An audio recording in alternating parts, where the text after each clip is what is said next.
अरे वो पढ़ो लिखो अच्छे से, अच्छे मार्क्स लाओ।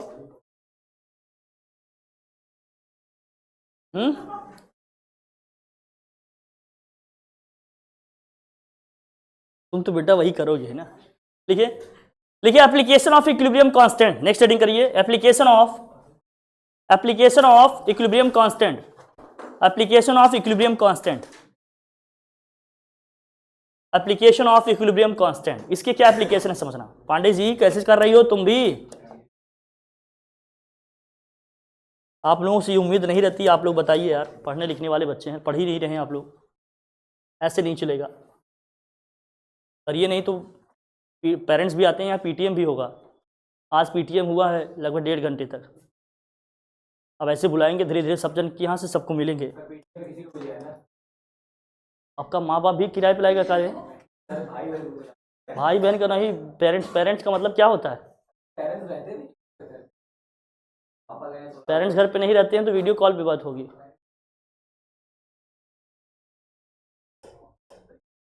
मुझे दिखना चाहिए ना कि हाँ, चलो हम कर लेंगे, पहले पढ़ो लिखो। लिखो एप्लीकेशन ऑफ इक्विलिब्रियम कांस्टेंट। इसमें क्या है जरा देखना। देखिए इक्विलिब्रियम कांस्टेंट की वैल्यू कहाँ से कहाँ तक लाई करती है, जरा देखना। इक्विलिब्रियम कांस्टेंट की वैल्यू कहाँ से कहाँ तक होगी, किससे किससे? बच्चा इक्विलिब्रियम कांस्टेंट की वैल्यू कहाँ से कहाँ तक होगी, ये वैल्यू लिखो जरा। 10⁻³ लेस देन क्या है? इक्विलिब्रियम कांस्टेंट लेस देन 10 क्या है? 3 है। इक्विलिब्रियम कांस्टेंट की वैल्यू कहाँ से कहाँ तक है भैया? देखो 10⁻³ से 10 क्या होगा? 3 तक होगा। 10⁻³ से क्या होगा? 10⁻+3 तक।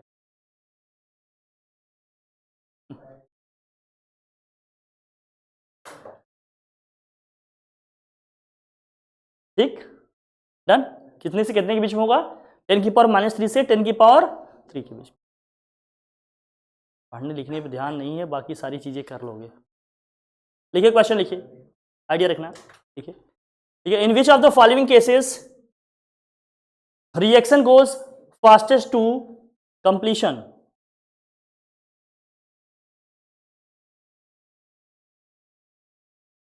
In which of the following cases reaction goes fastest to completion? Fastest to what? Completion. जिसमें क्या है आपका? K इक्विलिब्रियम कांस्टेंट है। K क्या है आपका? इक्विलिब्रियम कांस्टेंट है। K क्या है? Equilibrium constant. अब हम इक्विलिब्रियम कांस्टेंट की वैल्यू देखें भैया, कहां से कहां तक होगी? इक्विलिब्रियम कांस्टेंट की वैल्यू 10⁻³ से कहां होगा? 10⁻³ तक। 10⁻³ से कहां तक होगा? 10⁻³ तक। जो रिएक्शन का रेट है, रेट इज इक्वल टू, आपने क्या लिखा था? Rate of forward reaction equal to क्या हो? बताओ भैया, rate of forward reaction equal to क्या होगा? लिखो। अगर कोई रिएक्शन है, जरा समझ लेना, मैं बता दे रहा हूं क्लियर इसका मतलब क्या है, कैसे क्या। जैसे कोई रिएक्शन है, सपोज करो A+B इज इक्वल टू लिखा है C+D लिखा है। A+B इक्वल टू क्या लिखा है? C+D। चैप्टर काफी बड़ा है, इसमें न्यूमेरिकल अच्छे आएंगे, इसको ढंग से पढ़ो। A+B इक्वल टू C+D लिखा है। अगर रेट ऑफ फॉरवर्ड रिएक्शन लिखना होगा तो क्या लिखेंगे? बताइए, कितने जन लिख सकते हैं? बताइए, rate of forward reaction, rate of forward reaction, इसको RF लिखो शॉर्ट में। क्या लिखोगे भाई? RF लिखो शॉर्ट में, तो क्या होगा बताओ? Rate of forward reaction equal to क्या होगा? ये होगा KF, ये होगा A इंटू में क्या आएगा? यहाँ B आएगा। Rate constant of forward reaction मतलब KF इंटू में क्या आएगा? Molar concentration of A into molar concentration of B। Molar concentration of A into molar concentration of B। मैं आपको बताता, अभी आज दोपहर में 2 पेरेंट्स से बात हुई, तुम लोगों को बताना नहीं, चूंकि क्लास क्योंकि अभी एक ही चल रही है तो टाइम वेस्ट नहीं करेंगे। यहाँ आपको बताऊं, जितने लोग 30 मार्क का गिरी में चल रहे हैं, सबकी ग्राफ इसमें गिर रहे हैं। क्योंकि जब आपकी प्री बोर्ड होंगे, जब आपके बोर्ड एग्जाम होंगे ना, सारी चीज़ें आपकी एकदम निकल के आ जाएंगी। इस तरह से चीज़ें चल रही हैं, नहीं होगा। कल कहाँ थे? कल तो आने वाली थी क्लास देने, मतलब टेस्ट।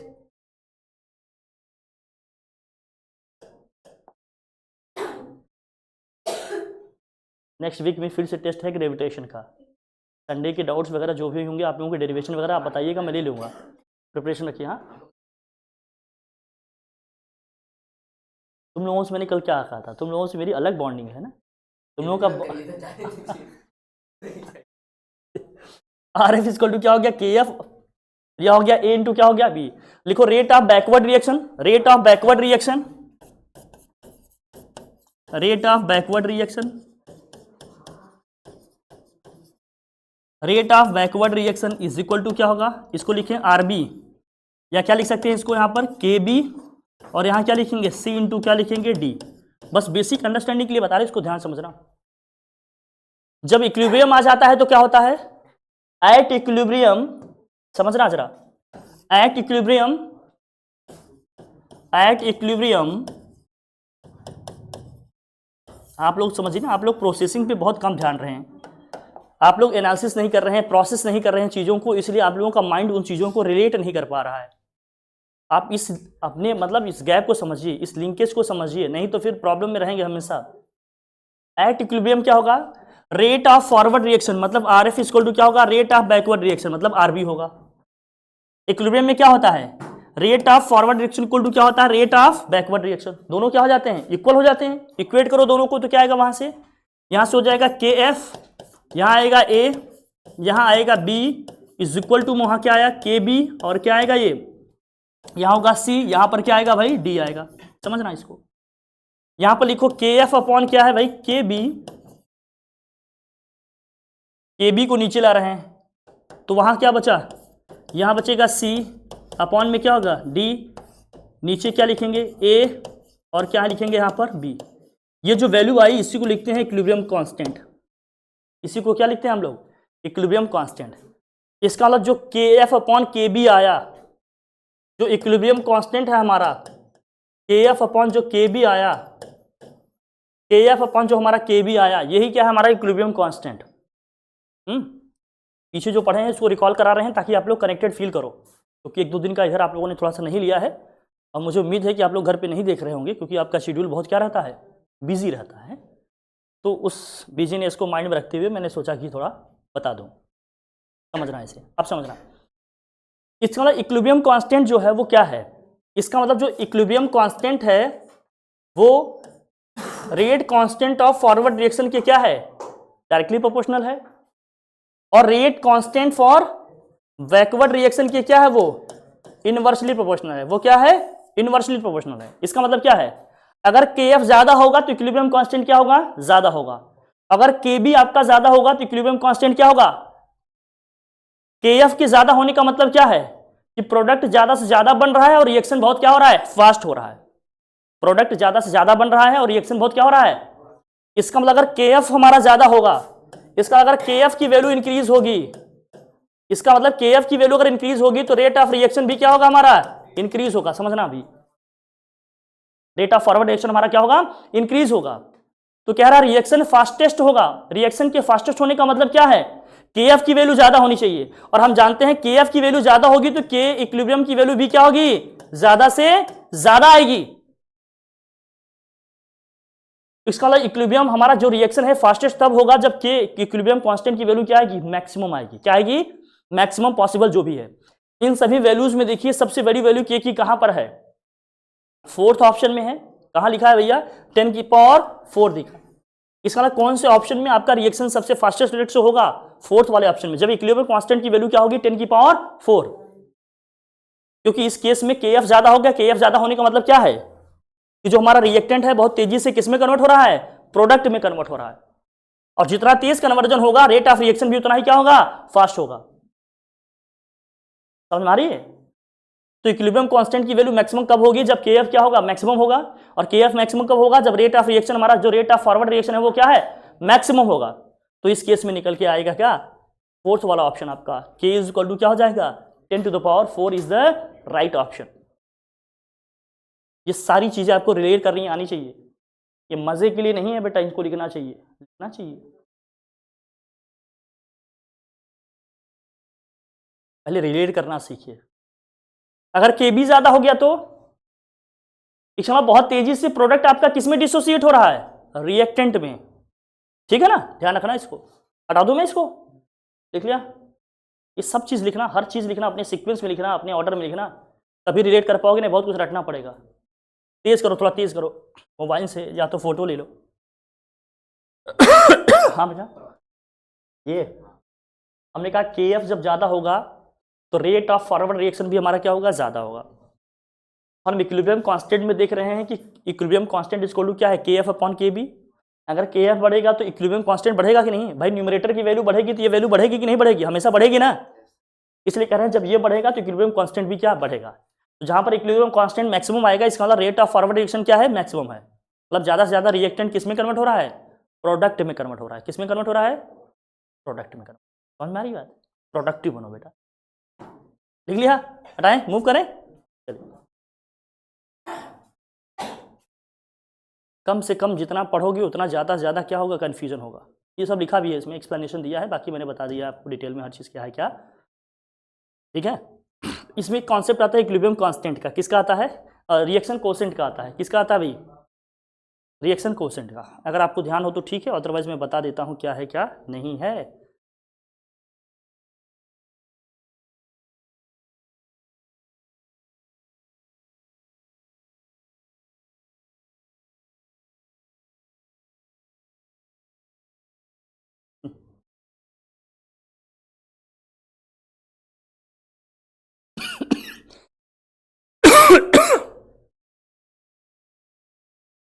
देखिए रिएक्शन कोसेंट,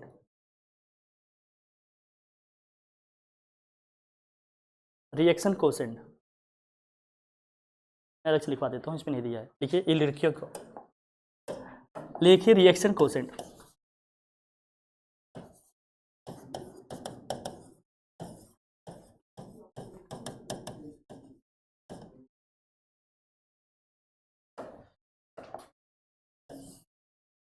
रिएक्शन कोसेंट या इक्विलिब्रियम कांस्टेंट, कोसेंट बोलते हैं इसको। रिएक्शन कोसेंट या इसी को क्या बोलते हैं, इक्विलिब्रियम कांस्टेंट। इसका क्या मतलब है समझना। अगर आप लोगों के यहाँ चैप्टर पढ़ा गया होगा तो आपको ज़रूर बताया गया होगा। ए ये बी है, कन्वर्ट हो रहा है किस में भैया, रिवर्सिबल रिएक्शन है। सी और किस में कन्वर्ट हो रहा है, ये डी में कन्वर्ट हो रहा है। सी और किस में कन्वर्ट हो रहा है, डी में कन्वर्ट हो रहा है। अब इसमें जो रिएक्शन कोसेंट आएगा हमारा क्यू या इसी को क्या लिखो आप, QC लिखो, बात एक ही है। इज इक्वल टू क्या होगा, C⁻, मान लेते हैं यहाँ पर लिखा है x, और क्या लिखा है C⁻x है, D⁻ क्या है, y है, नीचे क्या आएगा A⁻ मान लेते हैं m है, और B⁻ क्या है, n है। कुछ भी लिखा है x, y। अब आप ये सोचो कि यहाँ हम जो स्टार्टिंग में पढ़े, हमने कहा वो पावर जो इसका स्टोइचियोमेट्रिक कोएफिशिएंट है वही आ जाएगा। यहाँ पर क्या है, पावर्स अलग आ रहे हैं, तो थोड़ा सा कंफ्यूजन होगा, लेकिन नया टर्म है, इसको समझना क्या है। साइंटिस्ट इसमें बताते हैं, स्पेशली इसमें ली चातेलियर जिसको आप लोग बोलते हो, ला चातेलियर साहब ये बताते हैं कि जो इनके स्टोइचियोमेट्रिक कोएफिशिएंट हैं वो एग्जैक्टली इसके पावर में नहीं होंगे। कभी कभी ऐसा होगा क्या कि इन दोनों की पावर का मैं सम करूंगा तो जो प्रोडक्ट के नंबर ऑफ मोल्स हैं इससे कम आएगा, कभी इसके इक्वल भी आ सकता है, लेकिन ज़्यादा कभी नहीं होगा। इसका मतलब अगर यहाँ इसका स्टोइचियोमेट्रिक कोएफिशिएंट C है, इसका स्टोइचियोमेट्रिक कोएफिशिएंट D है, अगर x प्लस वाई का सम करूँ, मतलब x और y का सम करूँ, x और y का अगर आप सम करोगे तो x प्लस वाई जो होगा वो लेस देन और इक्वल टू क्या आएगा, C प्लस D आएगा। मतलब यहाँ पर जो पावर आई ना, ये जो प्रोडक्ट में नंबर ऑफ मोल्स हैं इनके सम्स के क्या आएगा, या इक्वल आएगा या इससे क्या आएगा, कम आएगा। जो हमने पहले कॉन्सेप्ट पढ़ा लॉ ऑफ मास एक्शन में, वहां पर जो स्टोइचियोमेट्रिक कोएफिशिएंट होता था पावर वही लिख देते थे, लेकिन यहाँ पर ऐसा जरूरी नहीं है। यहाँ लिखेंगे ये चीज होगा। फिर यहाँ जो नीचे लिखा है a और b की पावर n लिखा है, अच्छा b में अंदर लिख दिया क्या, पावर बाहर लिखना है, आप लोग भी बाहर लिखिए अगर अंदर लिखिए हो तो।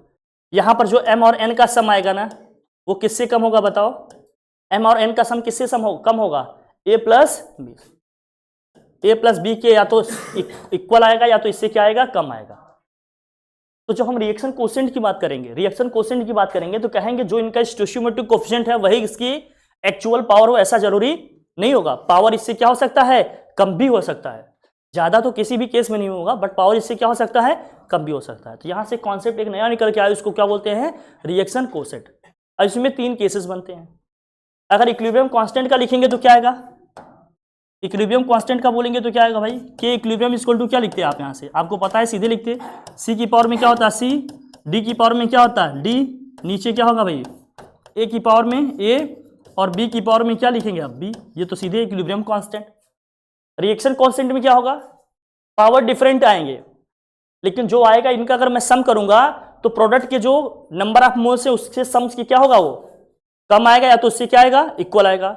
इधर भी जो है आपके नंबर ऑफ मोल्स का सम करूंगा, या तो क्या होगा, इनकी पावर के सम के इक्वल आएगा, या इससे क्या आएगा, वो कम आएगा। कुल मिलाकर ये समझना है। अब इन दोनों में रिलेशन बनाएगा भाई, फिर इन दोनों में कैसे रिलेट करें, या इससे हमें क्या पता चलेगा, ये समझना पड़ेगा आपको। रिएक्शन क्वेश्चन से क्या पता चलेगा कि रिएक्शन कब हमारा फॉरवर्ड डायरेक्शन में जाएगा, कब हमारा बैकवर्ड डायरेक्शन में जा रहेगा, कब क्या है, इक्विलिब्रियम आ गया। जरा ये समझना पड़ेगा। इसमें 3 केसेस बनेंगे। कितने केसेस बनेंगे, ध्यान से देखना। इसमें 3 केसेस बनेंगे। तीनों केस क्या है, ध्यान समझना। अगर पहला केस ये है, अगर तो आपका जो इक्विलिब्रियम रिएक्शन क्वोशिएंट है, रिएक्शन क्वोशिएंट आपका अगर इक्विलिब्रियम कांस्टेंट से कम है, रिएक्शन क्वोशिएंट अगर आपका क्या है, इक्विलिब्रियम कांस्टेंट से कम है, तो हम कहेंगे क्या होगा, रिएक्शन का जो डायरेक्शन होगा वो कैसा होगा, फॉरवर्ड डायरेक्शन होगा। क्या होगा भाई, फॉरवर्ड डायरेक्शन। फॉरवर्ड डायरेक्शन होने का मतलब क्या है, फॉरवर्ड डायरेक्शन होने का मतलब क्या है कि रिएक्टेंट हमारा किस में कन्वर्ट हो रहा है, प्रोडक्ट में कन्वर्ट हो रहा है। रिएक्शन का डायरेक्शन फॉरवर्ड होने का मतलब क्या है कि रिएक्टेंट किस में कन्वर्ट हो रहा है, प्रोडक्ट में। अभी इक्विलिब्रियम नहीं आया है, इसका क्या मतलब है कि अभी इक्विलिब्रियम नहीं आया है, रिएक्टेंट किस में कन्वर्ट हो रहा है, प्रोडक्ट में कन्वर्ट हो रहा है। फिर दूसरी सिचुएशन ये आएगी कि इक्वल ही हो गया, मान लो अगर इक्वल हो गया तो, इक्वल हो गया तो ये है इक्विलिब्रियम वाली सिचुएशन, ये है इक्विलिब्रियम वाली सिचुएशन कि अब आ गया क्या हमारा, इक्विलिब्रियम। इक्विलिब्रियम आ गया, इसका मतलब क्या है, जितना रिएक्टेंट हमारा प्रोडक्ट में कन्वर्ट हो रहा है एट द सेम टाइम उतना ही प्रोडक्ट किस में कन्वर्ट हो जा रहा है, रिएक्टेंट में कन्वर्ट हो जा रहा है। आ गया इक्विलिब्रियम।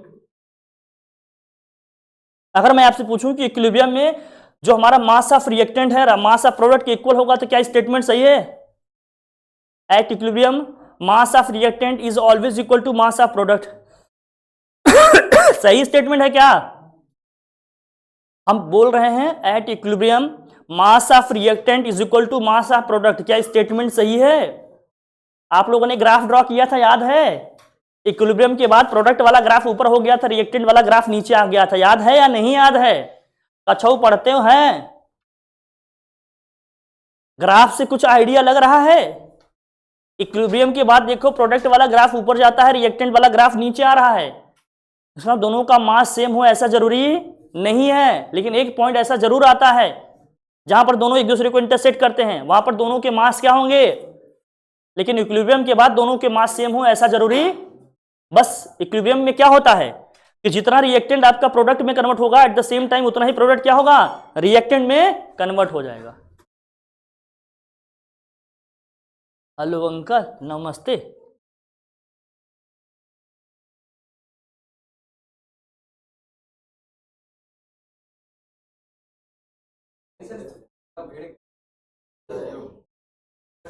कॉन्सेप्ट लगाते तो वो बात करके वो डाल दिए थे, धीरे चला रहा था, फिर साइकिल ले रहा।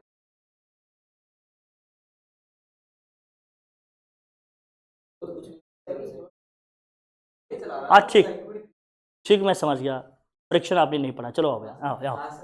अब इक्विलिब्रियम आ गया।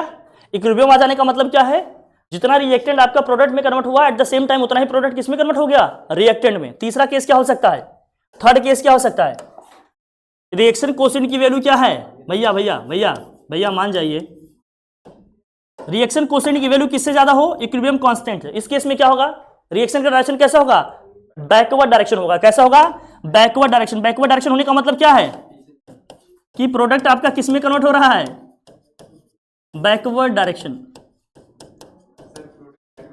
हाँ, इसका मतलब प्रोडक्ट अब हमारा क्या है, रिएक्टेंट में कन्वर्ट हो रहा है या डिसोसिएट हो रहा है, मतलब रिएक्टेंट प्रोडक्ट में कन्वर्ट नहीं हो रहा है, अब केवल प्रोडक्ट किस में जा रहा है भैया, रिएक्टेंट में कन्वर्ट हो रहा है, डिसोसिएट हो रहा है, डिकम्पोज हो रहा है, जो भी समझो आप, मतलब प्रोडक्ट से अब रिएक्टेंट बन रहा है आपका, ठीक है।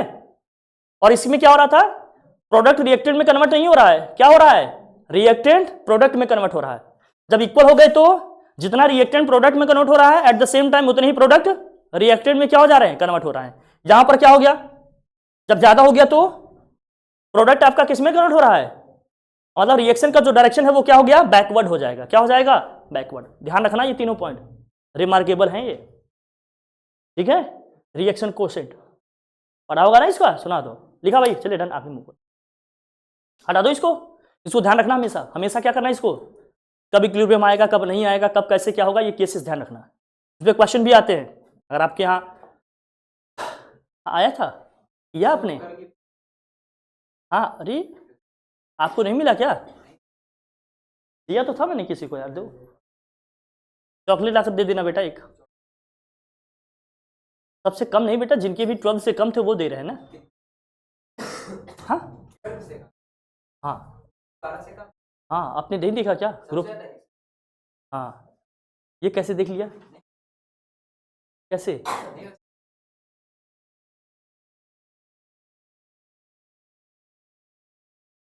मतलब ग्रुप में मैंने भेजा है, पूरा लिस्ट भेजा, आप देख लेना। 9 शायद आपका ही है क्या, शायद, कोई बात नहीं बेटा, बस 12 से कम हो तो देना ही पड़ेगा, मैटर ये नहीं कितना है, हाँ हाँ उसका भी है। अच्छा लिखो, देखो यहाँ पर क्या है, भैया भैया भैया प्लीज, हमने कहा जब ये कम होगा तो रिएक्शन का डायरेक्शन कैसा होगा, फॉरवर्ड, इसका मतलब क्या है, रिएक्टेंट किस में कन्वर्ट हो रहा है, प्रोडक्ट में। दूसरा क्या है, जब Q की वैल्यू क्या होगी, K से ज्यादा होगी तो रिएक्शन क्या होगा हमारा, बैकवर्ड डायरेक्शन में होगा। इक्विलिब्रियम में क्या होगा, इक्विलिब्रियम में क्या होगा, जो Q होगा वो इक्विलिब्रियम कांस्टेंट के इक्वल होगा, मतलब जितना रिएक्टेंट आपका प्रोडक्ट में कन्वर्ट हो रहा है एट द सेम टाइम उतना ही प्रोडक्ट रिएक्टेंट में कन्वर्ट हो जाएगा, ध्यान रखना। और ये टेबल, ये चार्ट, इसको एकदम रट ही लेना, क्या ये लिखो, अभी बात कर लेंगे बच्चे, पहले मैं इसको कंप्लीट कर लूँ फिर बात करेंगे, आप जो कहेंगे सब सुनेंगे। आपकी जानकारी के लिए मैं बता दूं, नेक्स्ट वीक में इसका रीटेस्ट है, रीटेस्ट इसका, इसी का कराएंगे, फिर से टेस्ट कराएंगे, अगेन टेस्ट लेंगे संडे में, जिसको जो भी डाउट डेरिवेशन न्यूमेरिकल पूछने होंगे पूछ लेंगे आप। इस बार क्वेश्चन आउट भी स्टैंडर्ड देंगे, अच्छी प्रिपरेशन करो, ठीक है। जो पेपर नहीं दिए बेटा वो मतलब अच्छे हैं, अब क्या ही कहूँ मैं, लिखो कैलकुलेशन ऑफ स्टैंडर्ड गिव्स फ्री एनर्जी, लिखिए कैलकुलेशन ऑफ स्टैंडर्ड गिव्स फ्री एनर्जी, ये फार्मूला बहुत इंपॉर्टेंट है, ध्यान रखना, कैलकुलेशन ऑफ स्टैंडर्ड गिव्स फ्री एनर्जी, लिखो बच्चा लिखो, कैलकुलेशन ऑफ स्टैंडर्ड गिव्स फ्री एनर्जी, एप्लीकेशन ऑफ हम इक्विलिब्रियम कांस्टेंट की बात कर रहे हैं, कैलकुलेशन ऑफ स्टैंडर्ड गिव्स फ्री एनर्जी। अब स्टैंडर्ड वर्ड यूज हो गया, इसका मतलब क्या है केमिस्ट्री में, बताओ,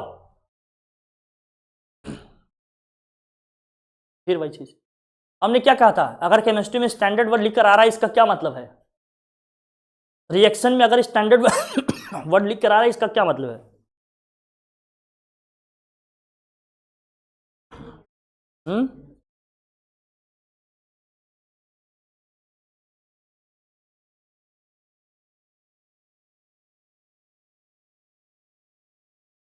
स्टैंडर्ड का मतलब अच्छा होता है, इसलिए हम समझ गए कि अच्छा होगा।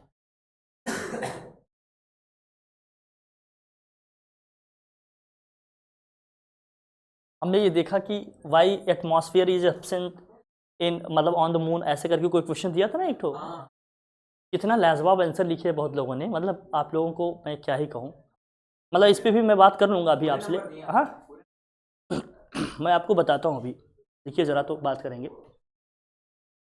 मैं ये देखता हूँ कि आप लोग जो भी चीज़ पढ़ते हैं सीखते हैं उसको कितना प्रोसेस कर पा रहे हैं, फिर हम ये देखते हैं, हम हर बार ये पाते हैं कि आपने जो भी सीखा है, जहाँ से भी पढ़ा, जैसे भी पढ़ा है, आपकी प्रोसेसिंग बहुत वीक है, बहुत ज़्यादा वीक है, थोड़ी बहुत नहीं, उस पर काम ही नहीं हो रहा है ऐसा लग रहा है, लेकिन ठीक है।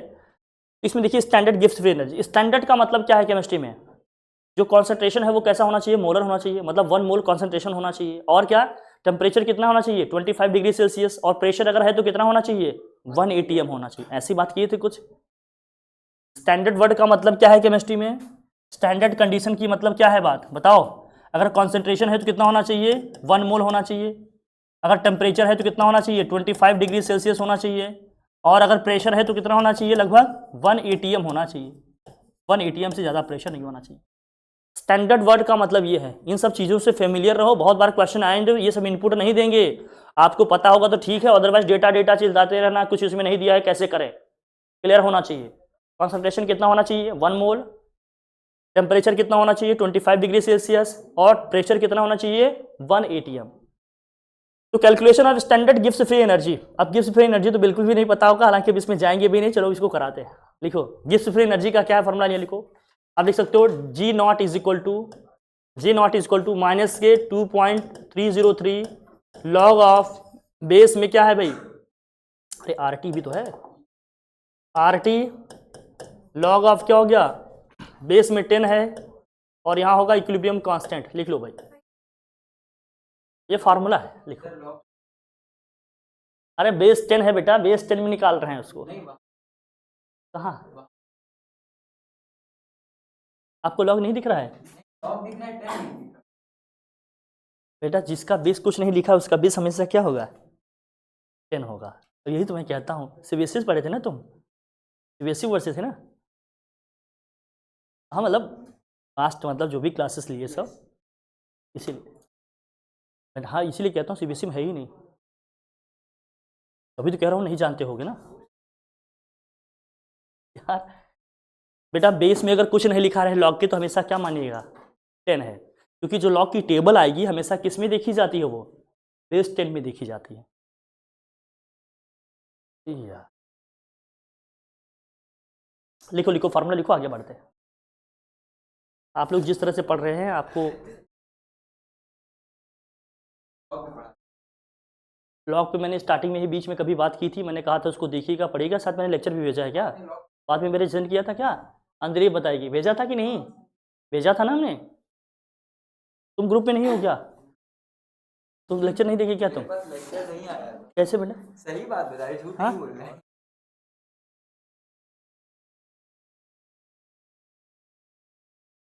नहीं बोल अब तो तुम लोगों को मारने में भी मुझे शर्म आती है, तुम लोगों को आए ना है, लेकिन मुझे लगता है कि मारने ओरने का कोई मतलब थोड़ी है। एक लड़का एक बार सुनता है, अरे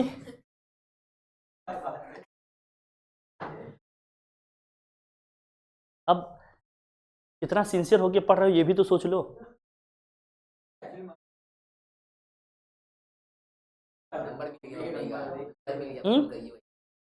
हाँ ठीक है, मैं देख लूंगा, कोई बात नहीं, मैं एक बार फिर से रीसेंड कर दूंगा, आप देख लेना, ठीक है, बाद में ले लेंगे, पहले तो पढ़ो, अभी फिलहाल ये समझो बता देंगे, चलो अगर यही इच्छा है कि जब आप पढ़ाएंगे सामने से तभी पढ़ेंगे तो मैं पढ़ा दूंगा। अगर बेस में कुछ नहीं लिखा है इसका मतलब बेस में हमेशा क्या है, 10 है। वैसे भी जानते हैं नेचुरल लॉगरिथम को जब हम बेस 10 में कन्वर्ट करते हैं 2.303 से मल्टीप्लाई करते हैं, अगर 2.303 दिख गया जिसका मतलब बेस में हमेशा क्या है, ये अंडरस्टूड है, हमेशा दिमाग में बना के चलो। फिलहाल यहाँ नहीं लिखा था, मैंने अलग से लिख दिया है इसको। क्या होगा, standard Gibbs free energy equal to क्या होगा भैया, -2.303 RT log of base maintain, यहाँ लिखा है इक्विलिब्रियम कांस्टेंट, कहीं कहीं दूसरी चीजें लिख रही है, इक्विलिब्रियम कांस्टेंट की वैल्यू सीधे लिखी रहेगी, क्या लिखी रहेगी वही C⁻C इंटू D⁻D अपॉन क्या होगा A⁻A इंटू क्या होगा B⁻B, ऐसे भी लिखा रहेगा, बाकी आप समझ ही रहे हैं, अंडरस्टूड है, लिख लोगे। लेकिन ये चार्ट हमारे लिए इंपॉर्टेंट है, क्या है जरा इसमें देखना। अगर भैया भैया भैया प्लीज प्लीज, अगर इक्विलिब्रियम कांस्टेंट की वैल्यू क्या है 1 से बड़ी होगी, इसका मतलब गिब्स फ्री एनर्जी क्या होगा, नेगेटिव होगा, ध्यान रखना। अगर इक्विलिब्रियम कांस्टेंट की वैल्यू 1 से बड़ी होगी इसका मतलब इक्विलिब्रियम कांस्टेंट की वैल्यू क्या, सॉरी गिब्स फ्री एनर्जी की वैल्यू क्या है, ये नेगेटिव आएगी, तो जो प्रोसेस होगा, जो रिएक्शन होगा वो क्या होगा, स्पॉन्टेनियस होगा। स्पॉन्टेनियस होने का मतलब क्या है कि ऑटोमेटिकली क्या होगा, रिएक्टेंट हमारे किस में कन्वर्ट होंगे, प्रोडक्ट में कन्वर्ट होंगे। तो रिएक्शन का डायरेक्शन कैसा होगा, फॉरवर्ड डायरेक्शन होगा। फॉरवर्ड डायरेक्शन का मतलब क्या है कि रिएक्टेंट किस में कन्वर्ट होंगे, प्रोडक्ट में कन्वर्ट होंगे, ध्यान रखना। अगर इक्विलिब्रियम कांस्टेंट की वैल्यू 1 से कम हो गई, तो इक्विलिब्रियम कांस्टेंट की वैल्यू 1 से कम है, इसका मतलब क्या है कि जो हमारा गिब्स फ्री एनर्जी है वो क्या आएगी, पॉजिटिव आएगी, और रिएक्शन कैसा होगा, नॉन स्पॉन्टेनियस। क्या होगा ये, नॉन स्पॉन्टेनियस होने का मतलब क्या है कि हमें कुछ न कुछ उसको देना पड़ेगा, कोई एनर्जी, कोई टेम्परेचर, कोई प्रेशर या सनलाइट या फोटोन, कुछ न कुछ रिएक्शन में देना पड़ेगा, अपने आप ये नहीं होगा। तो अब उस केस में रिएक्शन का डायरेक्शन कैसा होगा, बैकवर्ड डायरेक्शन होगा। कैसे होगा हाँ, स्पॉन्टेनियस रिवर्सन क्या होता है, ये किसने कहा, ऐसा क्यों बेटा?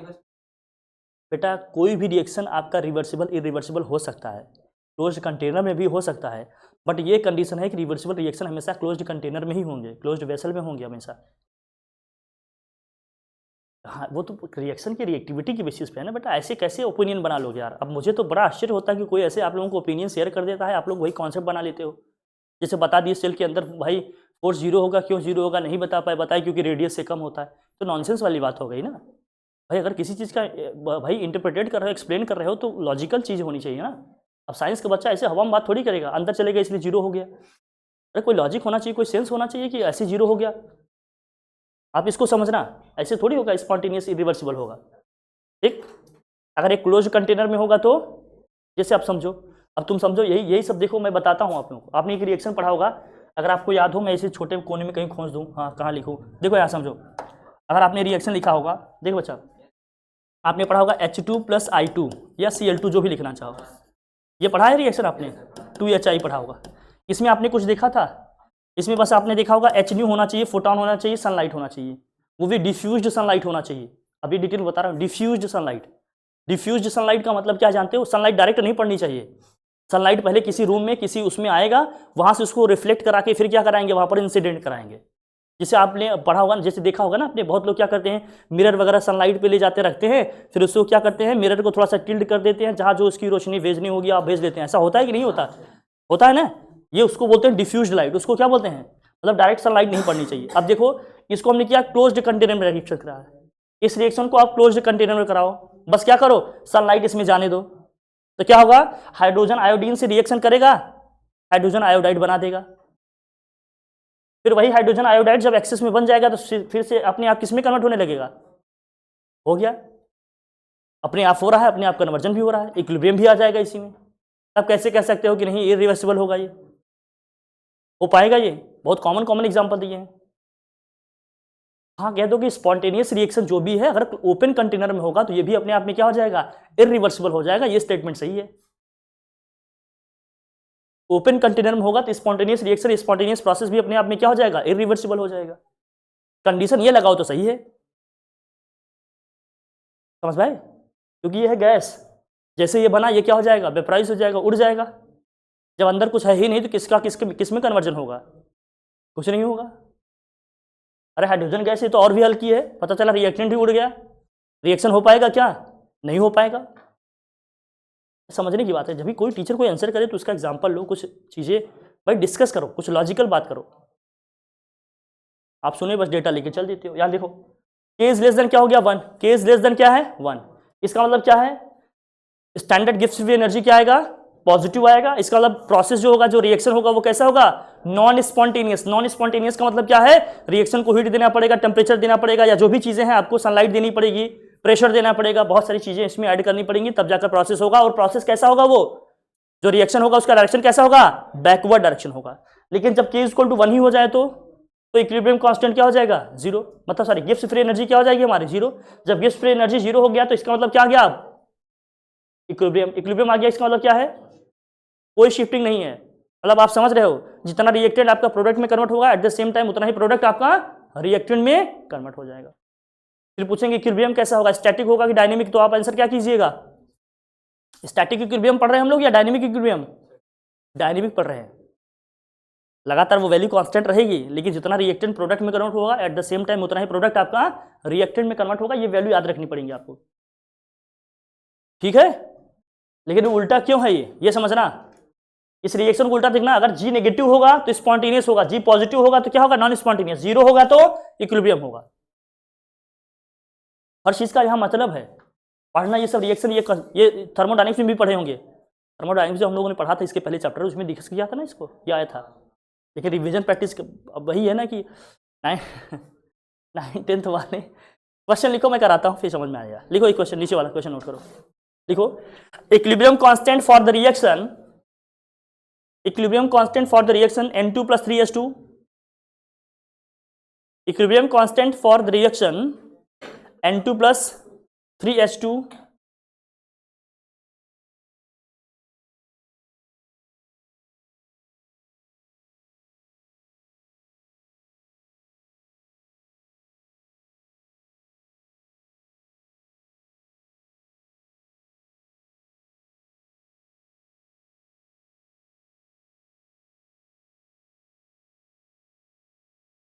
Equilibrium constant for the reaction, आप क्यों नहीं लिख रहे बेटा, equilibrium constant for the reaction N2 + 3H2, N2 + 3H2 gives what, 2NH3, कितने टेम्परेचर पे, 500 केल्विन इज 0.061। अच्छा 0.061 आ गया, इसका मतलब क्या है, K की वैल्यू 1 से कम, K की वैल्यू 1 से कम हो तो मैंने क्या बताया, क्या होगा फिर, रिएक्शन हमारा कौन से डायरेक्शन में होगा, बैकवर्ड डायरेक्शन में। अरे बेटा, जब K की वैल्यू 1 से कम आए तो रिएक्शन कौन से डायरेक्शन में जाएगा, बैकवर्ड डायरेक्शन में, ये सब याद रखना पड़ेगा। Yes. हवाबाजी कर रहे हो बेटा। देखो at a particular time the analysis shows that composition of the reaction mixture is at a particular time the analysis shows that composition of reaction mixture is 3 mole per liter nitrogen है, 2 मोल पर litre hydrogen है and 0.5 मोल पर litre क्या है, ammonia gas है। 0.5 मोल पर litre ammonia gas है। कह रहे हैं is the reaction at equilibrium, क्या रिएक्शन आपका इक्विलिब्रियम में है? रिएक्शन इक्विलिब्रियम में कब होगा? जब रिएक्शन कोएफिशिएंट की वैल्यू क्या होगी? अरे जीरो नहीं होगी बेटा, इसी के बराबर आएगी जो यहां दिया है। कह रहा है ना equilibrium constant Kc for the reaction this, इसका मतलब इक्विलिब्रियम कांस्टेंट की वैल्यू ये आनी चाहिए, तब क्या हो गया हाँ के ई क्यू का मतलब है इक्विलिब्रियम कांस्टेंट, या सिंपली के भी लिख सकते हो आप।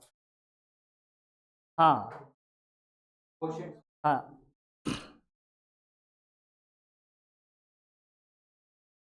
अब लिखो इसके लिए Kc का एक्सप्रेशन लिखो या K का एक्सप्रेशन लिखो। लिखो इक्विलिब्रियम कांस्टेंट K या Kc इज इक्वल टू क्या होगा? इक्विलिब्रियम कांस्टेंट K या Kc इज इक्वल टू क्या होगा? रिएक्शन को process Q is equal to क्या लिखेंगे? रिएक्शन का लिखने आएगा ना। NH3 का कोफिशिएंट क्या है? 2 है, तो पावर में क्या जाएगा? 2 N2, और H2 का कोफिशिएंट क्या था? 3, तो पावर में क्या जाएगा? 3। वैल्यू सबकी दी हैं, इसमें रखेंगे, इसको सॉल्व करेंगे। वैल्यूज दी है ना सबकी। अमोनिया का कॉन्सेंट्रेशन कितना दिया है? 0.5, यहाँ लिखेंगे 0.5, पावर में 2 है तो क्या कर लेंगे? स्क्वायर कर लेंगे। नीचे क्या लिखा है? सिर्फ N2 का कॉन्सेंट्रेशन क्या है? 3 मोल पर लीटर, यहाँ लिख लेंगे 3 मोल पर लीटर। हाइड्रोजन का कॉन्सेंट्रेशन क्या है भाई? 2 मोल पर लीटर है, लेकिन इसकी पावर 3 है तो इसका क्या कर लेंगे? क्यूब। इसको सॉल्व करो, क्या है? 0.0104।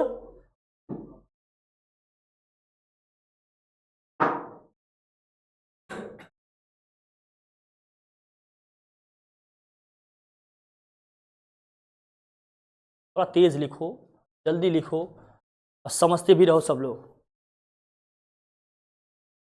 सब चीज़ें बहुत करनी पड़ेंगी, बहुत प्रैक्टिस करनी पड़ेंगी। अभी कंफर्ट वाले जोन से आप लोग बाहर आ जाओ, नहीं तो मेरा यकीन करिए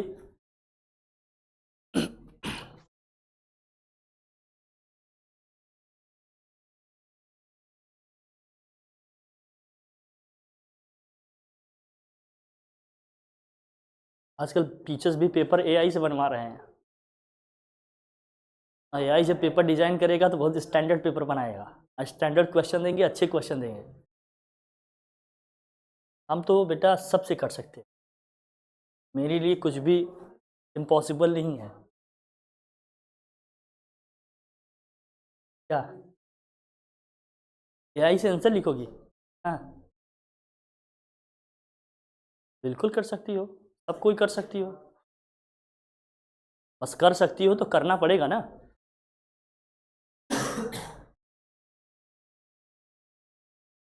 नहीं आ रहा है?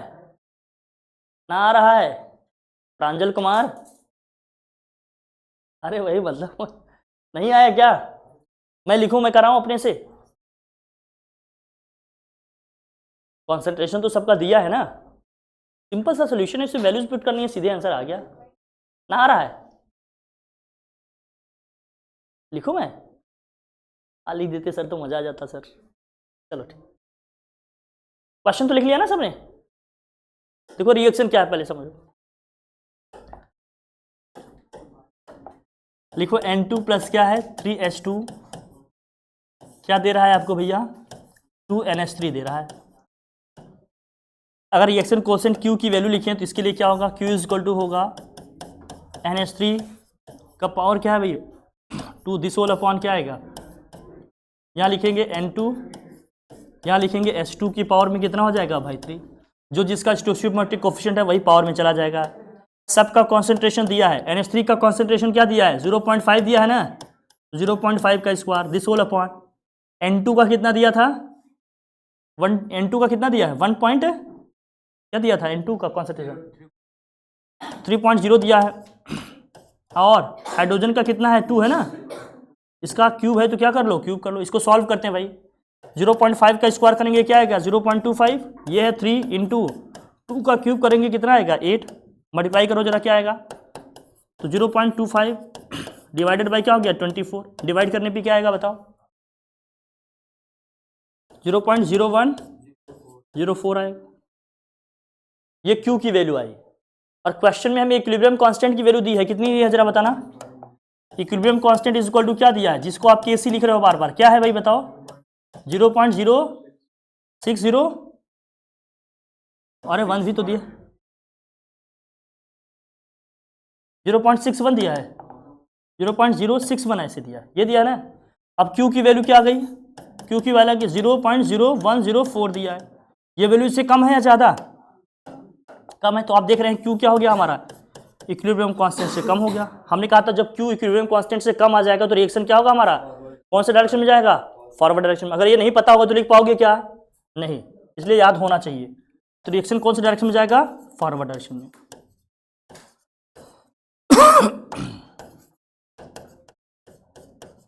और इक्विलिब्रियम है क्या, नहीं, इक्विलिब्रियम है क्या ये, नहीं, क्योंकि रिएक्शन किधर जा रहा है, फॉरवर्ड। इक्विलिब्रियम में कब होता, इक्विलिब्रियम क्या आता, जब Q किसके इक्वल आ जाता है, इसके इक्वल आ जाता है, तब क्या जाता है इक्विलिब्रियम। इक्वल नहीं आया, कम आया, इसका मतलब क्या है, रिएक्शन फॉरवर्ड डायरेक्शन में जा रहा है।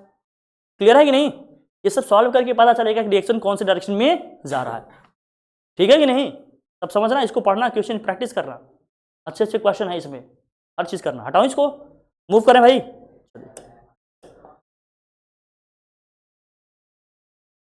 ला सातेरिया साहब का प्रिंसिपल क्या है, देखो ये क्या कहते हैं, लिखिए, ली सातेलियर या ला सातेलियर प्रिंसिपल, इनका प्रिंसिपल क्या है इसको समझना, ये भी बहुत इंपॉर्टेंट प्रिंसिपल है।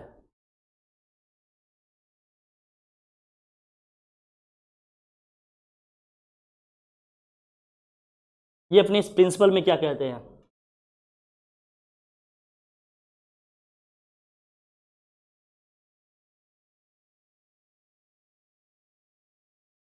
इनका स्टेटमेंट क्या आपको पढ़ के समझ में आ रहा है इसमें, या मैं अपनी लैंग्वेज में लिखवाऊं, ये जो बोलना चाह रहे हैं समझ में आ रहा है इसमें कि अपनी भाषा में लिखवाएं आपको,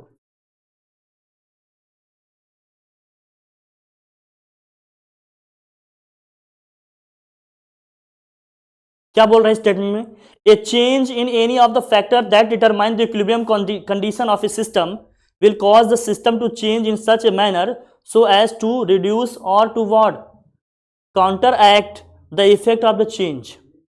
इसका मतलब ये कह रहे हैं, हाँ कैसे जाने,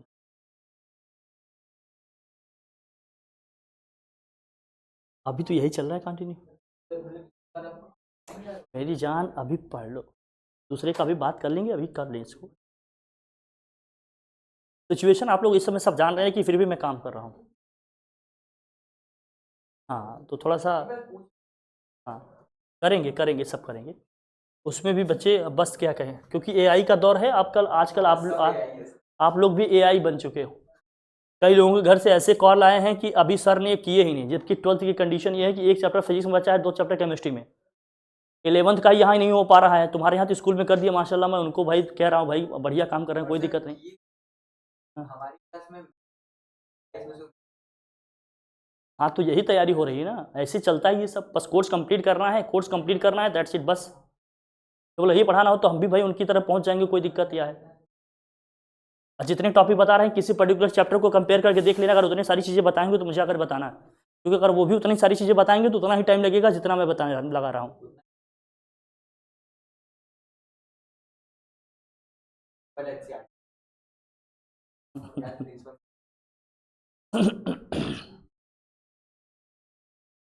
इसलिए कहा जाता है कि थोड़ा वाइडर सोचो। देखो इसका क्या मतलब है, स्टेटमेंट का मतलब क्या है, जैसे मान लो रिएक्शन है, क्या है,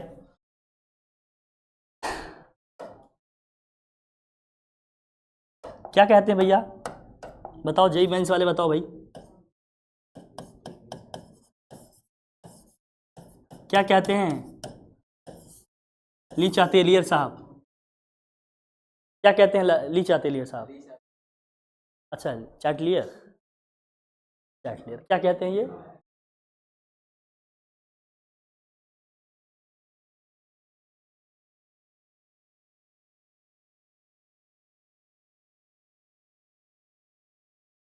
बदनाम। हम्म,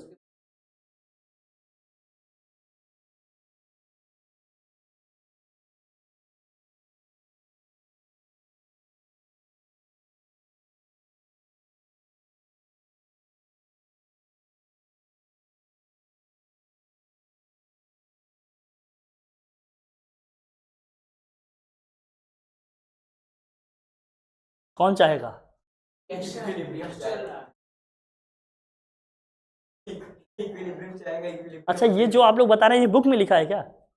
सर देखिए, अगर कोई हाँ, करते ट्राई करने का ट्राई करती है,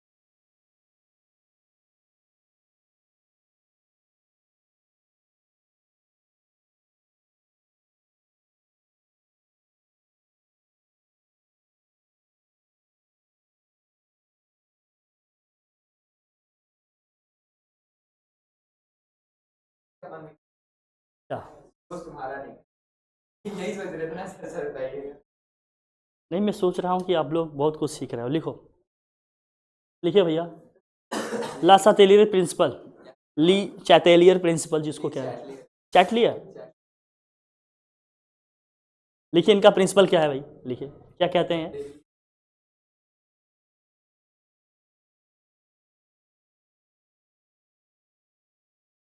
if if a if a change is bring out in a chemical reaction, if a change is what bring out in a chemical reaction, then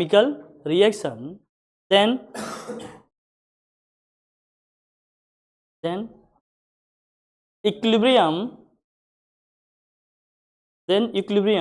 or rate of reaction,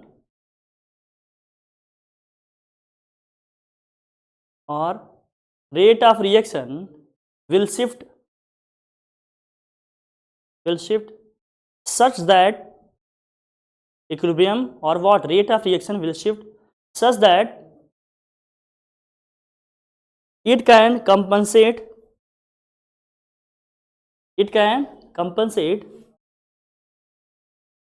or counteract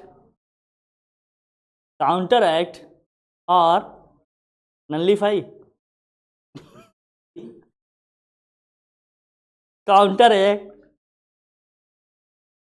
the change brought into reaction। ठीक है, इसका क्या मतलब है ये समझना पहले, क्योंकि इनका प्रिंसिपल अगर नहीं समझ पाए ना तो इनकी एप्लीकेशन तो आपको नहीं ही आएंगे। कहना ये चाहते हैं कि अगर कोई रिएक्शन है तो इसमें क्या चीज़ हो रहा है एकदम क्लियर समझना। आप ब्लफ नहीं कर सकते कि ये होगा वो होगा रिएक्शन होगा, ऐसे नहीं कह सकते बच्चा। आपको क्लियर समझना पड़ेगा, एकदम टू द पॉइंट बोलना पड़ेगा। इसमें ये बोलना है कि अगर हम किसी भी रिएक्शन में कोई भी चेंज लाते हैं तो इसका जो इक्विलिब्रियम है या जो रेट ऑफ रिएक्शन है इस तरह से शिफ्ट होगा सो दैट कि क्या कर सके वो इसमें जो हम चेंज लाए हैं उसको क्या कर सके, कंपनसेट कर सके या काउंटर एक्ट कर सके या नल्लीफाई कर सके। इक्विलिब्रियम शिफ्ट होगा या रेट ऑफ रिएक्शन शिफ्ट होगा। बेटा रिएक्शन नहीं करता है, ये रिएक्शन की ये चीजें बैलेंस करती हैं। क्या क्या बैलेंस करती हैं? रेट ऑफ रिएक्शन बैलेंस करेंगी या क्या करेगा, इक्विलिब्रियम इसका क्या करेगा, बैलेंस करेगा। इस तरह से शिफ्ट होगा सो दैट ये चेंज को क्या कर सके, कंपनसेट कर सके। मेरी बात समझ गए? ठीक है, अब इसको समझना इतना डिफिकल्ट इसलिए है क्योंकि कई बार जैसे कॉन्सेंट्रेशन जैसे टर्म तो हमेशा समझ में आ गया, हम रिएक्टेंट का कॉन्सेंट्रेशन बढ़ाएंगे तो इक्विलिब्रियम कांस्टेंट हमारा जो रेट ऑफ रिएक्शन है वो फॉरवर्ड डायरेक्शन में क्या होगा, शिफ्ट होगा। लेकिन कई बार बैकवर्ड डायरेक्शन में होगा तो वहां से रिलेट करना मुश्किल होता है। तो इसको ये समझ के रखना है क्या है। आप जरा ऐसे व्हाट्सएप वाली भाषा में लिखो, मैं बता रहा हूँ। प्रिंसिपल तो आप लिख देंगे, लिखिए व्हाट्सएप वाली लैंग्वेज में लिखो। हाँ मतलब जैसे व्हाट्सएप पे आप टाइप करते हो ना किसी को, वो सिंपल वाली, हाँ वो वाली लैंग्वेज, मतलब वो अंडरस्टैंडिंग के लिए बता रहा हूँ, वो अपने समझने के लिए कि क्लियरिटी रहे आपके समझने के लेवल पे। लिखिए, लिखो लिखो, अगर किसी केमिकल रिएक्शन में, आप लिखो जो बता रहा हूँ, मेरी बात समझो, नहीं तो समझने में बड़ी दिक्कत हो जाएगी। अगर किसी केमिकल रिएक्शन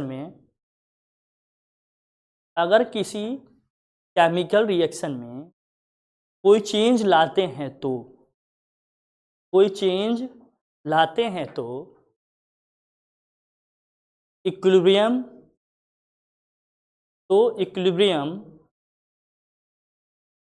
और rate of reaction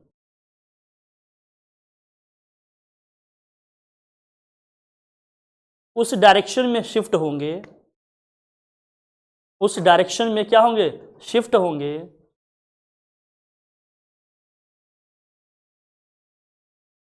so that, मतलब उस डायरेक्शन में शिफ्ट होंगे सो दैट वो चेंज को कंपनसेट कर सके।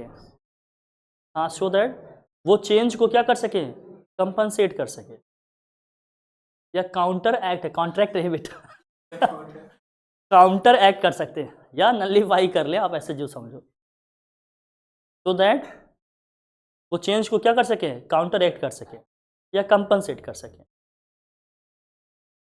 अब इसको समझना इतना इसलिए इम्पॉर्टेंट है क्योंकि मैं आपको बताता हूँ इसमें क्या क्या चीज़ें हैं। देखो कैसे क्या, अब इसमें क्या क्या चेंज ला सकते हो, कॉन्सेंट्रेशन में चेंज ला सकते हो, और किस में चेंज ला सकते हो, प्रेशर में चेंज ला सकते हो, और किस में चेंज ला सकते हो, वॉल्यूम में, और किस में चेंज ला सकते हो, टेम्परेचर में, या फिर क्या होगा, इनर्ट गैसेस। चेंज कितने तरीके से ला सकते हो ये समझना। किसी केमिकल रिएक्शन में चेंज इतने तरीके से लाए जा सकते हैं, हर रिएक्शन पे इनका इंपैक्ट क्या होगा, अलग अलग होगा। कुछ को अगर छोड़ दे तो, जैसे चेंज इन कॉन्सेंट्रेशन का इंपैक्ट हमेशा एक जैसे ही होगा, टेम्परेचर का अलग अलग होगा, बाकी सबका अलग अलग होगा, वॉल्यूम का अलग अलग होगा, इनर्ट गैसेस का अलग अलग होगा। आप सोचेंगे इनर्ट गैसेस तो इनएक्टिव होती हैं, उनका रिएक्शन में क्या रोल है। इनर्ट गैसेस को किसी रिएक्शन में ऐड करेंगे तो वॉल्यूम बढ़ता है, वॉल्यूम बढ़ेगा तो रिएक्शन पे क्या इफेक्ट पड़ेगा ये समझना। जो रिएक्शन में कभी कभी कंडीशन लिखे होते हैं ना, पढ़ के हैं, इनर्ट गैसेस लिखा है ना, कैटलिस्ट लिखा। अच्छा, कैटलिस्ट का इसमें नहीं लिखा है, मैं कैटलिस्ट का भी बता दूंगा। अब लिखना इसमें कैटलिस्ट का नहीं लिखा है, कैटलिस्ट का भी बता देते हैं आपको, समझना वो ध्यान। तो किसी केमिकल रिएक्शन में चेंजेस कितने तरीके से आ सकते हैं, पहले ये समझना। चेंज क्या है ये देखना, पहले लिखो आप चेंज, पहले लिखो चेंज क्या क्या है, लिखिए चेंज। आप ऐसे बनाओ, यहां लिखो चेंज, यहां लिख लो आप चेंज,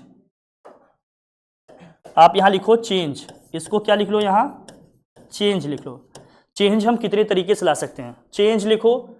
चेंज में क्या क्या हो सकता है, चेंजिंग द कॉन्सेंट्रेशन, कॉन्सेंट्रेशन में किसके कॉन्सेंट्रेशन, रिएक्टेंट के भी हो सकते हैं और प्रोडक्ट के भी हो सकते हैं, ठीक है ना।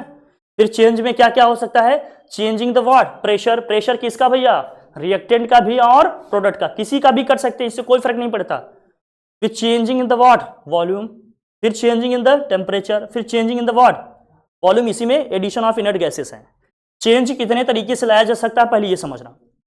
एक लिखना कैटलिस्ट, बता कैटलिस्ट का क्या बता इफेक्ट, कैटलिस्ट का क्या होता है हाँ बताओ।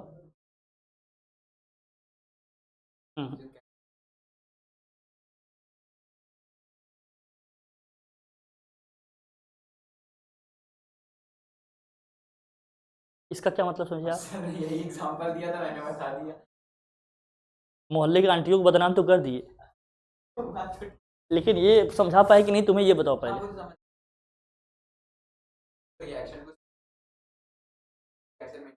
हम इक्विलिब्रियम की बात कर रहे हैं, तुम रिएक्शन की बात कर रहे हो, वो तो रिएक्शन में हर कोई समझ रहा है कि एटलीस्ट आएगा।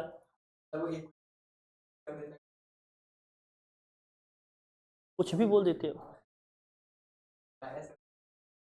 तो आंटी अंकल पढ़ रहे हो लेकिन जो मेन पढ़ना है वो नहीं पढ़ पा रहे हो। ज्यादा आंटी को बदनाम करो, बताया आंटी पुलिस बुला लेगी।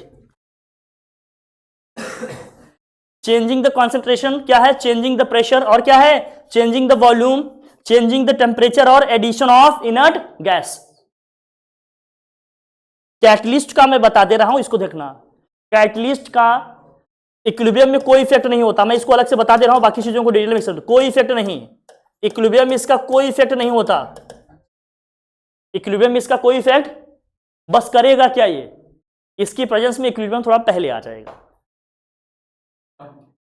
इक्विलिब्रियम कांस्टेंट में कोई इफेक्ट नहीं पड़ेगा, कैटलिस्ट का इक्विलिब्रियम कांस्टेंट पे कोई इफेक्ट, बस इसकी प्रेजेंस में होगा क्या, इक्विलिब्रियम थोड़ा लिखो नीचे से, in the presence of catalyst,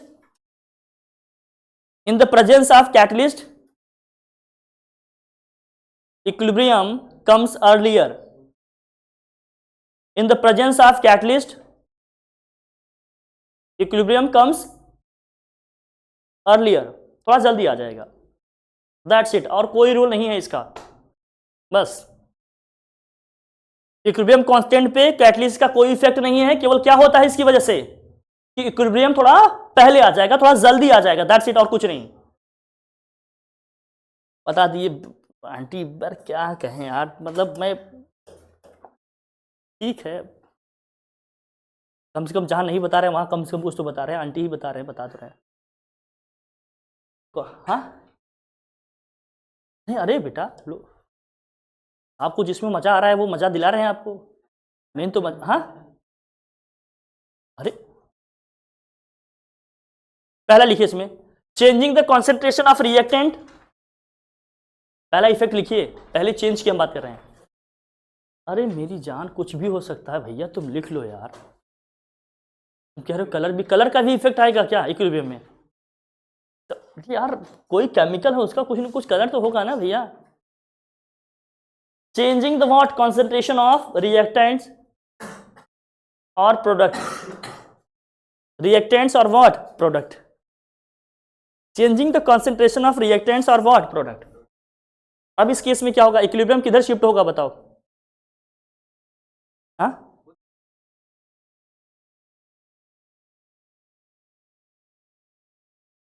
वही तो मैं पूछ रहा हूँ, आप बताओ ना. समझ गए हो तो बता दिए. आंटी पुलिस से समझ गए तो आप मुझे बताओ क्या होगा, बताओ.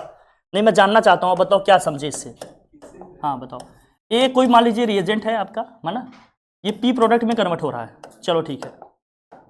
अगर इसके लिए मुझे इक्विलिब्रियम कांस्टेंट लिखना पड़ा तो कैसे लिखेंगे आप बताइए?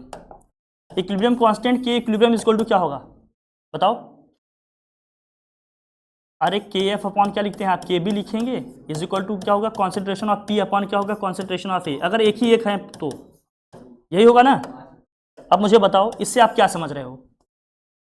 दो भी होंगे तो लिख लो, कोई फर्क नहीं पड़ता इससे. अरे यार नॉनसेंस वाली बात मत किया करो. तुम लोग कब सिंसियर बनोगे, मैं ये सोच रहा हूँ. कुछ भी आता है मन में बोल लेते हो यार.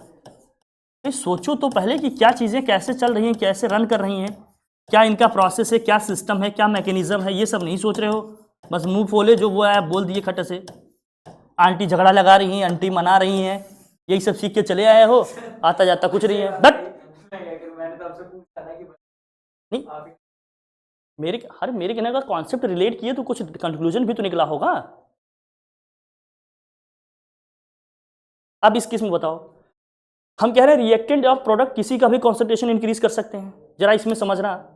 अगर के इक्विलिब्रियम इक्वल टू के एफ अपॉन के बी है, पी अपॉन ए लिखा, अगर दो दो है तो हमने ऐसे लिख दिया. अब बताओ इसमें अगर हमने प्रोडक्ट का, रिएक्टेंट का, मुझे बताओ अगर रिएक्टेंट का कॉन्सेंट्रेशन इंक्रीज करेंगे इसका मतलब किसका कॉन्सेंट्रेशन इंक्रीज हो रहा है? रिएक्टेंट्स का कॉन्सेंट्रेशन अगर इंक्रीज करेंगे तो बताओ क्या इंक्रीज होगा? के एफ इंक्रीज होगा कि के बी इंक्रीज होगा?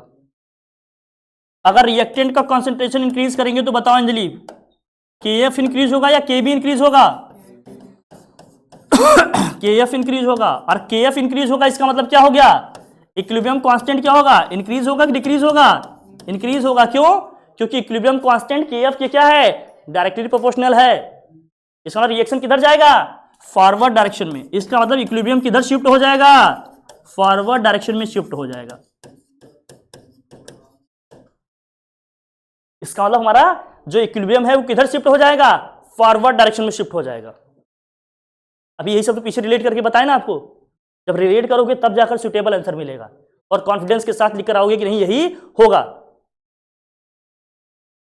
अगर दूसरे तरीके से समझना चाहते हो तो मुझे बताओ, अगर के एफ के बी से ज्यादा है तो रेशियो 1 से ज्यादा आएगा या 1 से कम आएगा? के एफ अगर के एफ के बी से ज्यादा है तो रेशियो 1 से ज्यादा आएगा या 1 से कम आएगा? ज्यादा आएगा. तो अभी हमने पीछे लिखा था ना, जब change in Gibbs free energy में रिलेशन लिखवा रहा था तो उसमें देखा कि अगर के इक्विलिब्रियम हमारा क्या है 1 से ज्यादा है तो हमारा क्या होगा, रिएक्शन फॉरवर्ड डायरेक्शन में जाएगा. लिखा ना, अभी चार्ट बनाए होंगे इसके पीछे, जरा देखना. क्योंकि इस केस में क्या है, के एफ आपका के बी से ज्यादा आएगा. के एफ क्या है, के बी से ज्यादा आएगा. अभी पीछे टेबल आपने बनाया होगा, जरा देखना पीछे टेबल बनाए कि नहीं. अगर के इक्विलिब्रियम की वैल्यू 1 से ज्यादा आएगी तो रिएक्शन हमारा किधर जाएगा, फॉरवर्ड डायरेक्शन में। इसका मतलब इक्विलिब्रियम किधर शिफ्ट करेगा, फॉरवर्ड डायरेक्शन में, क्योंकि केएफ की वैल्यू केबी से क्या हो गई, ज्यादा हो गई। क्लियर है। फिर दूसरा बताओ, अगर कॉन्सेंट्रेशन इंक्रीज कर रहे हैं किसका, प्रोडक्ट का, प्रोडक्ट का अगर प्रोडक्ट का कॉन्सेंट्रेशन अगर इंक्रीज करेंगे तो क्या होगा, क्या इंक्रीज क्या इंक्रीज होगा, केबी इंक्रीज होगा क्या। अच्छा केबी इंक्रीज होगा तो के इक्विलिब्रियम क्या होगा, डिक्रीज होगा। क्यों डिक्रीज होगा, क्योंकि दोनों में इनवर्स रिलेशन होता है, एक बढ़ेगा दूसरा क्या होगा, घटेगा। तो अब रिएक्शन किधर शिफ्ट होगा जरा बताना, बैकवर्ड डायरेक्शन में। किधर शिफ्ट होगा भैया, बैकवर्ड डायरेक्शन में। इसका मतलब इक्विलिब्रियम किधर शिफ्ट हो गया, बैकवर्ड डायरेक्शन में। और यहां आप सीधे लिख देंगे क्या, कि जो के इक्विलिब्रियम है किससे कम आ जाएगा, किससे ज्यादा आ जाएगा, 1 से क्या आ जाएगा, कम। 1 से क्या आ जाएगा, कम आ जाएगा। 1 से कम आने का मतलब क्या है, कि केएफ की वैल्यू केबी से क्या है, कम है। केबी की अगर वैल्यू केएफ से ज्यादा होगी, इसका मतलब प्रोडक्ट किस में कन्वर्ट हो रहा है, रिएक्टेंट में कन्वर्ट हो रहा है।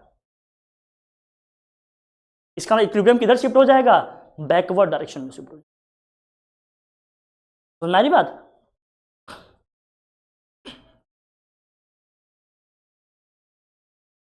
अब इक्विलिब्रियम आ गया तो अब मैं यहां समझाता हूं आपको कि मास क्यों नहीं इक्वल होगा।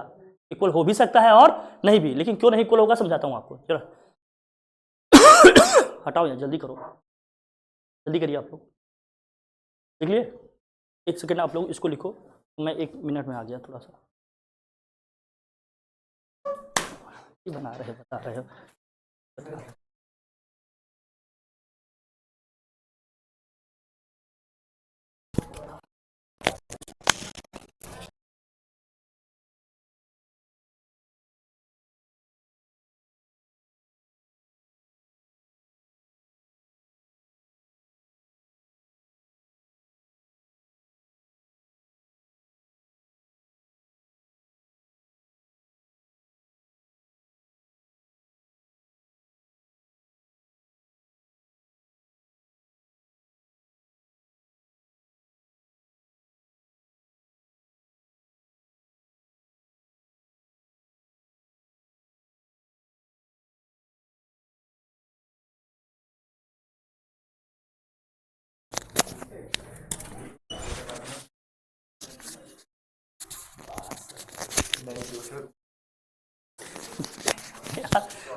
जब इक्विलिब्रियम आ जाएगा तो इसका मतलब क्या है बताओ, इक्विलिब्रियम आने का मतलब क्या है,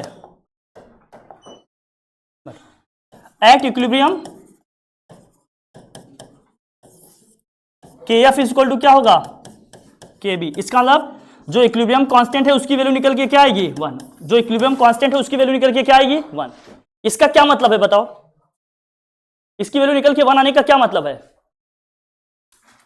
केएफ इज इक्वल टू केबी। इसका मतलब जितना रिएक्टेंट आपका प्रोडक्ट में कन्वर्ट हो रहा है, एट द सेम टाइम उतना ही प्रोडक्ट किस में कन्वर्ट हो जा रहा है, रिएक्टेंट में।